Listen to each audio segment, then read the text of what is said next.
यीशु मसीह के बाबरकत और फतेहमंद नाम में आप सबको पास्टर आसिफ बेग का सलाम।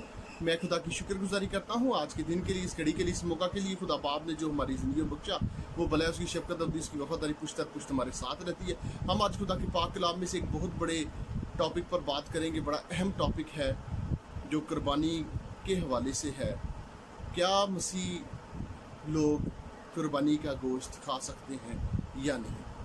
आज हम खुदा के पाक कलाम में से तिलावत करेंगे पैदाइश की किताब, उसका 22वां बाब, पहली आयत से लेकर 18वीं आयत मुकद्दसा।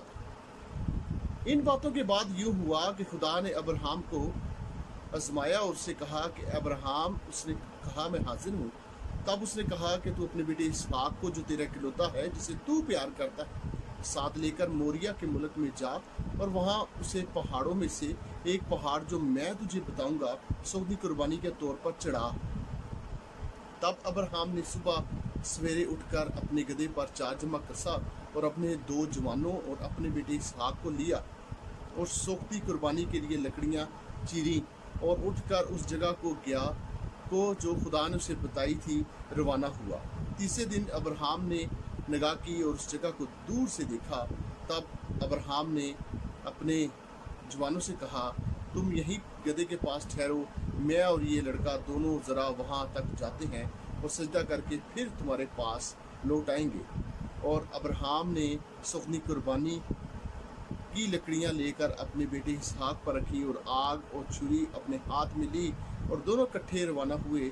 तब इसहाक ने अपने बाप अब्राहम से कहा, ए बाप। उसने जवाब दिया, ए मेरे बेटे, मैं हाजिर हूँ। उसने कहा, देख, आग और लकड़ियाँ तो हैं, पर सुखनी कुर्बानी के लिए बर्रा कहाँ है?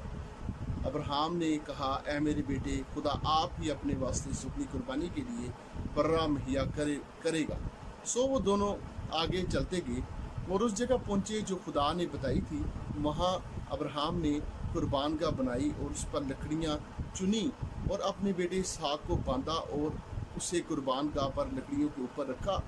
और अब्राहम ने हाथ बढ़ाकर छुरी ली कि अपने बेटे को ज़बह करे। तब खुदावंद के फरिश्ता ने उसे आसमान से पुकारा, ए अब्राहम, ए अब्राहम। उसने कहा, मैं हाजिर हूँ। फिर उसने कहा कि तू अपना हाथ लड़के पर ना चला और ना उससे कुछ कर, क्योंकि मैं अब जान गया हूँ कि तू खुदा से डरता है, इसलिए कि तूने अपने बेटे को भी, जो तेरा इकलौता है, मुझसे दरेग न किया। और अब्राहम ने निगाह की और अपने पीछे एक मेंढा देखा जिसके सींग झाड़ी में अटके थे। तब अब्राहम ने जाकर उस मेंढे को पकड़ा और अपने बेटे के बदले सुखनी कुर्बानी के तौर पर छड़ाया।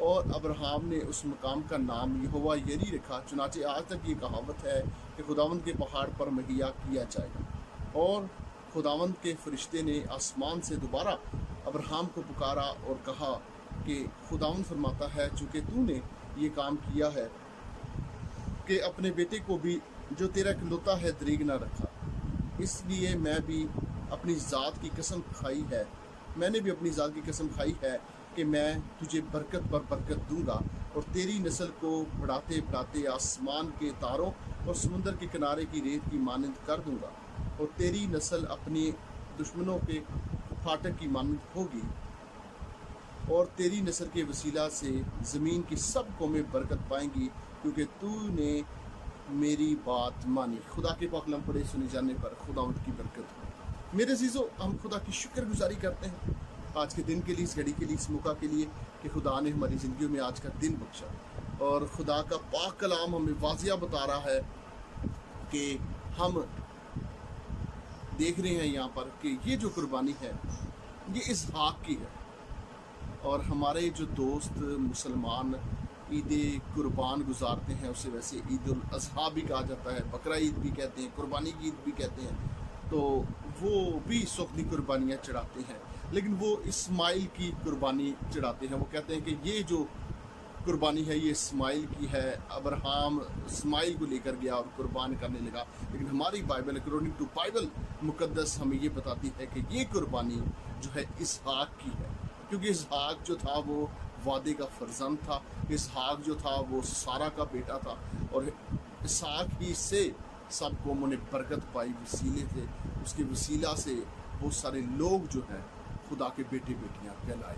اور آج ہم دیکھتے ہیں کہ خدا اپنے لوگوں کو برکت دیتا ہے، خدا اپنے لوگوں کو بحال کرتا ہے، خدا اپنے لوگوں کو جلال بخشتا ہے تاکہ خدا کے نام کو جلال اور عزت ملتا ہے۔ اور آج بہت سارے ہمارے کرسچن بہن بھائی، مسیح بہن بھائی اس عید پر گوشت لے کر بڑے مزے لے کر کھاتے ہیں، بھون کر کھاتے ہیں، باربیکیو کرتے ہیں، جبکہ یہ قربانی جو ہے یہ منع کی گئی ہے۔ بے شک ہم یہ بات جانتے ہیں کہ بائبل مقدس اور یسوع مسیح حضرت محمد صلی اللہ علیہ وسلم کے آنے سے پہلے، اسلام کے آنے سے پہلے 600 سال پہلے آئے، اور یہ بائبل بھی اس وقت لکھی گئی جو قربانیاں پولس رسول اپنے خطوط میں فرماتا ہے کہ تم غیر قوموں کی قربانیاں نہ کھانا۔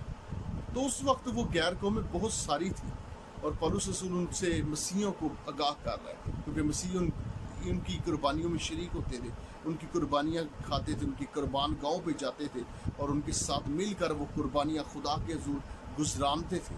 تو پولس رسول منع کر رہا ہے، پولس رسول منع کر کے کہہ رہا ہے کہ تم نہ کھانا، تم اس گوشت کو نہ لینا، نہ کھانا۔ آج بہت سارے لوگ بھی کھا رہے ہیں، لے رہے ہیں۔ بے شک یہ قربانی جو ہے آج ہمارے مسلمان دوست بھائی کرتے ہیں، اس قربانی کے تعلق سے نہیں بلکہ ہمیں ہر ایک قربانی کے تعلق سے خدا کا پاک کلام منع کرتا ہے۔ اگر ہم مسیح ہیں تو مسیحوں کو قربانی کا گوشت الاؤ نہیں ہے، مسیحوں کو قربانی کا گوشت کھانا جائز نہیں ہے، مسیحوں کو کسی قسم کی قربانی کوئی بھی قوم کر رہی ہو سوائے مسیحوں کے، وہ ہمارے لیے جو ہے وہ مناسب نہیں ہے کہ ہم اس میں سے لیں، کھائیں اور اپنے گھروں میں اس کو پکائیں۔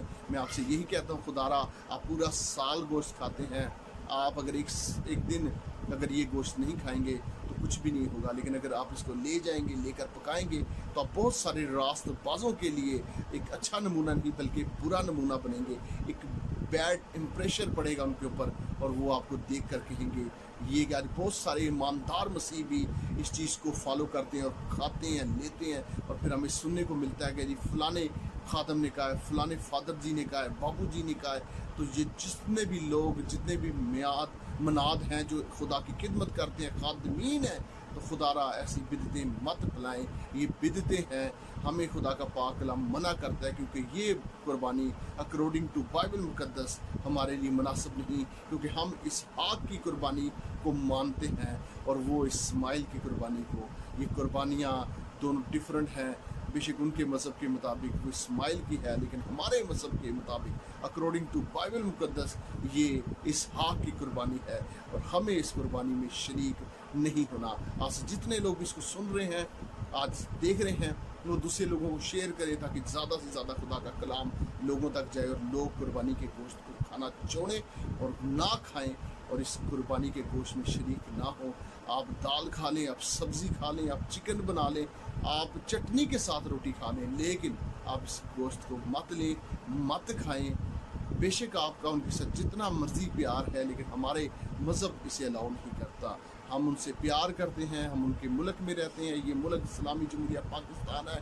میرے خود بہت اچھے پیارے دوست ہیں، میرا ان کے ساتھ بہت اچھا اٹھنا بیٹھنا ہے، میں کالج یونیورسٹی لیول تک ان کے ساتھ پڑھا، آج بھی میں ان کے ساتھ بیٹھتا ہوں اور ہماری بہت اچھی دوستی قائم ہے، لیکن اس چیز پر ہم اتفاق نہیں کرتے۔ میں ان کو باقاعدہ بتاتا ہوں اور وہ ناراض بھی نہیں ہوتے، کیونکہ سچائی ہے، اور خدا کا پاک کلام کہتا ہے کہ جب تم سچائی بتاؤ گے تو سچائی تمہیں آزاد کرے گی۔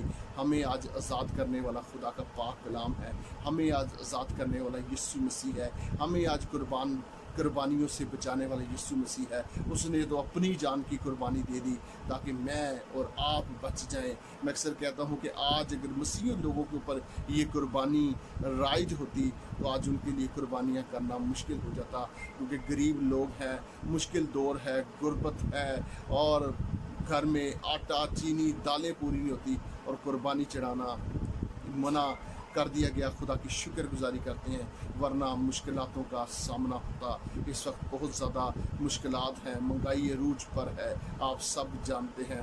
تو ضرور خدا را اس ویڈیو کو زیادہ سے زیادہ لوگوں کو سینڈ کریں، لوگوں کو شیئر کریں، میرے چینل کو سبسکرائب کریں۔ اگر آپ کسی اور ٹاپک پر بھی خدا کا کلام سیکھنا چاہتے ہیں تو ضرور بتائیں، تاکہ میں خدا کا پاک کلام आपको बता सकूं, आपको समझा सकूं और खुदा से आपके साथ एक अच्छा रिश्ता कायम कर सकूं। खुदावंद आपको, आपके घरानों को बड़ी बरकत दे। बहुत सारे मसीही लोग ये सवाल कर रहे थे, मैंने इसीलिए ये वीडियो बनाई ताकि लोगों को पता चले कि हमें ये गोश्त खाना मुनासिब नहीं है। खुदावंद आपको, आपके घरानों को बड़ी बरकत दे। आमीन। God bless you.